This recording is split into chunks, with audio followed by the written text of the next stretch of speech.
Hello guys, कैसे हैं आप सब। आई होप आप सभी लोग ठीक होंगे। मैं हूं डीएस और आप मेरे साथ देख रहे हैं study material by DS YouTube channel. तो दोस्तों, आपके अपने यूट्यूब चैनल में एक बार फिर से आप लोगों का बहुत बहुत स्वागत है। और ये जो न्यूज़ है वो इंडियन एयरफोर्स, इंडियन नेवी और इंडियन आर्मी तीनों से रिलेटेड है।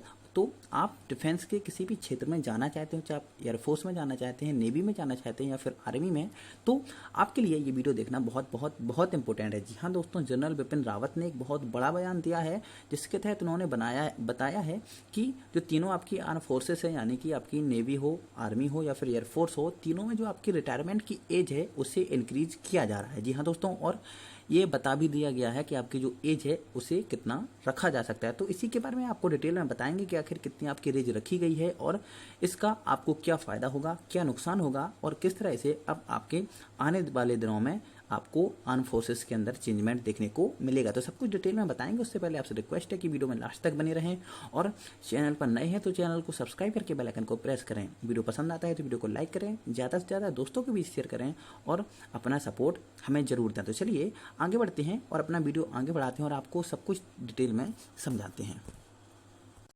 तो गाइस, आप लोग स्क्रीन पर देख रहे होंगे, यहाँ पर लिखा है कि तीनों सशस्त्र बलों में कर्मियों की सेवानिवृत्ति की आयु बढ़ाने के लिए निर्धारित यानी कि सीडीएस जनरल बिपिन रावत का ये यहाँ पर बयान यहाँ पर सामने आया है। आगे कहा, इन्होंने क्या कहा है वो आइए हम आपको समझाते हैं। यहाँ पर लिखा है कि सेना में जवानों की सेवानिवृत्ति की आयु नौसेना में पायलट और वायुसेना में उड़ान भरने वाले और नाविकों को बढ़ाने के लिए सेट है। यानी CDS chief of defence staff general Bipin Rawat ने हाल ही में कहा। एक प्रमुख अखबार को दिए गए इंटरव्यू में जनरल रावत ने कहा कि यूनिफॉर्म में पुरुषों की सेवा प्रोफाइल बढ़ाने के लिए बहुत जल्द एक नीति लाई जाएगी। यानी आपको अब ज़्यादा टाइम तक आर्म फोर्सेस के अंदर काम करने को मिल सकता है। हम जल्द ही पुरुषों की सेवा प्रोफाइल पर विस्तार करने के लिए एक नीति ला रहे हैं।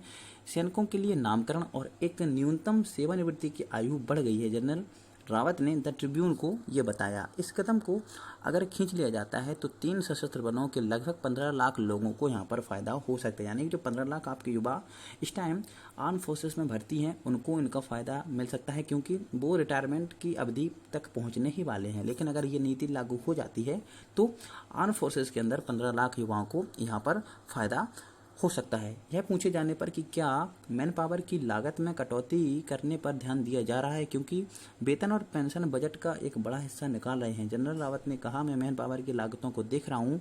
एक जवान को सिर्फ 15 या 17 साल की सेवा क्यों देनी चाहिए, वह 30 साल तक सेवा क्यों नहीं दे सकता। हम प्रशिक्षित जनशक्ति खो रहे हैं। तो देखिए, इनका ये कहना है कि जैसे हम 17 साल तक सेवा देने के बाद रिटायरमेंट दे देते हैं, तो इनका मानना है कि क्या हम 3 साल तक उनसे सेवा नहीं ले सकते। और वो इतने प्रशिक्षित होते हैं, इतने ट्रेंड होते हैं और जो आर्म फोर्सेस हैं उन्हें ट्रेंड करने में इतना पैसा खर्च करती है और जब वो देश के लिए कुछ करने लायक हो जाते हैं तब तक फिर उन्हें रिटायरमेंट दे दिया जाता है। तो इससे एक बड़ी जनधन की वहाँ पर कमी होती है और यह कहीं ना कहीं इससे देश को नुकसान होता है। तो यह बताते हुए कि इस नीति से लड़ने वाले बल की आयु प्रोफाइल बदल जाएगी। उन्होंने इस बात पर प्रकाश डाला कि सीमावर्ती लड़ाका युवा हो सकता है, लेकिन प्रशिक्षित सशस्त्र बल को अधिक समय तक बनाए रखा जाना चाहिए। हमारे पास एक आर्मी मेडिकल कोर है।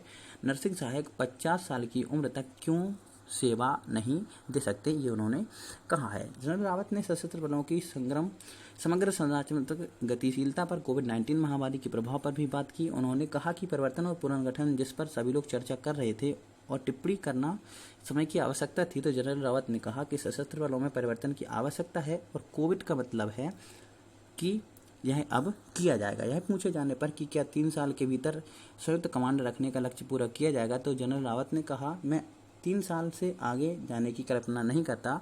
हमारे पास एक संरचना होगी और कार्यान्वयन 3 वर्षों में शुरू होगा।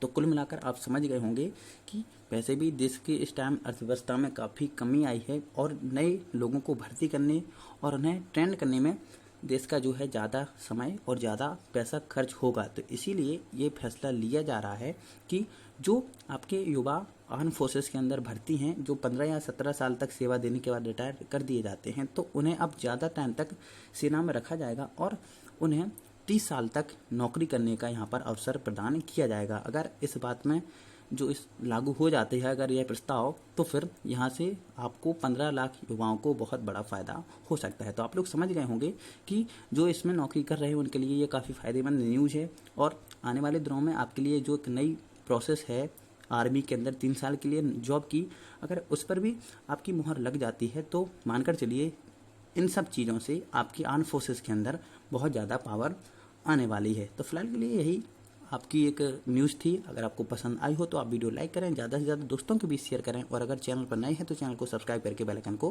प्रेस करें। आप लोग इस बारे में क्या सोचते हैं आप लोग कमेंट बॉक्स में ज़रूर लिखें। क्या इन सब चीज़ों से सेना को फ़ायदा होगा, नुकसान होगा? आपके हिसाब से आपको इसमें फ़ायदा होगा या फिर नुकसान? ये सब चीज़ें आप कमेंट बॉक्स में ज़रूर बताएं। तो चलिए मिलते हैं नेक्स्ट वीडियो में।